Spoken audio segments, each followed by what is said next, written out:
Bismillahirrahmanirrahim. Assalamualaikum warahmatullahi wabarakatuh. Pada kesempatan kali ini kita akan mengulas sedikit dari salah satu subtema Ethics and Professionalism of Public Relations. Sebelumnya, marilah kita simak terlebih dahulu apa sih yang menjadi tujuan pembelajaran dari tema Ethics and Professionalism of PR. Jadi ada 3 learning objectives. Yang pertama adalah comprehending why ethics and professionalism is important in public relations. Jadi teman-teman setelah mengelaborasi tema ethics and professionalism ini diharapkan bisa memahami kenapa sih ethics dan professionalism itu penting dalam aplikasi public relations. Berikutnya adalah teman-teman diharapkan bisa menjelaskan berbagai tradisi atau teori yang digunakan untuk mengaplikasikan penilaian ethics dan profesionalisme dalam PR. Kemudian yang ketiga, teman-teman terampil dalam memilih dan menggunakan ethical and decision making models. Nah, pada kesempatan kali ini saya akan lebih banyak kepada learning objective yang kedua. Jadi saya akan memperkenalkan ethical theories atau traditions, yakni sebuah pandangan yang digunakan sebuah aliran pandangan untuk melihat bagaimana sesuatu itu bisa dicap baik dan kenapa sesuatu itu bisa dicap buruk.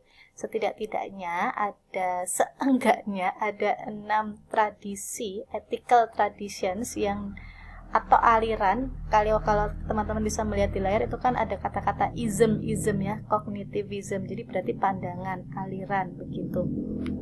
Atau paham. Nah, di sini ada 6 tradisi untuk melihat atau untuk menjustifikasi apakah suatu tindakan, aktivitas atau kegiatan itu salah atau buruk. Yang pertama ada cognitivism atau aliran para kognitivis. Nah, jadi kalau merujuk pada cognitivis itu adalah orang-orang yang memegang aliran itu. Kalau ism itu adalah pandangannya. Mudah-mudahan teman-teman tidak terbalik dalam memahami ini ya. Jadi yang pertama adalah cognitivism. Di sini cognitivism is used by philosophers to define the view that there are actual and objective moral truths and absolutes, i.e. we can make firm statements one way or another about whether something is good or bad, right or wrong. Jadi menurut pandangan kognitivis, sesuatu itu sebenarnya bisa kok dicap sebagai sesuatu yang benar secara absolut dan salah secara absolut. Misalnya nih ada si A nabrak si B gitu ya, harusnya kita bisa memberikan pandangan dong, apakah dia itu salah gitu secara mutlak atau benar secara mutlak. Nah, kalau non-cognitivism, jadi kalau cognitivism tadi memandang bahwa sesuatu ada kok yang namanya kebenaran mutlak atau kesalahan mutlak gitu, jadi nggak yang abu-abu ya. Kalau non-cognitivism ini, it states that morality is purely subjective or is bound up with the specific cultural context of individuals.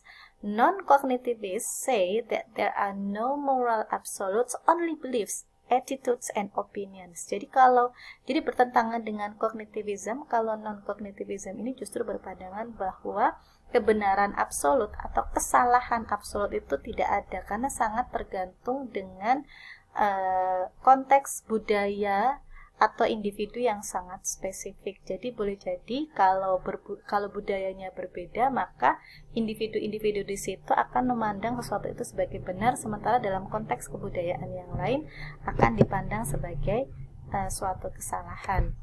Yang ketiga ada tradisi para konsekuensialis atau teleological approach, dan ini bertentangan dengan atau beroposisi dengan non-konsekuensialis alias deontological approach. Jadi kalau konsekuensialis ini dari katanya saja nih, konsekuen itu kan artinya konsekuensi atau akibat, efek, dampak begitu. Jadi konsekuensialis itu memandang bahwa sesuatu itu baik atau buruk tergantung pada efek maupun dampak yang dihasilkan.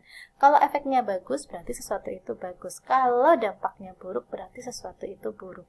Berbeda dengan non-konsekuensialis, menurut para non-konsekuensialis, sesuatu itu baik dan buruk bukan dilihat dari konsekuensinya, tapi dilihat dari prosesnya.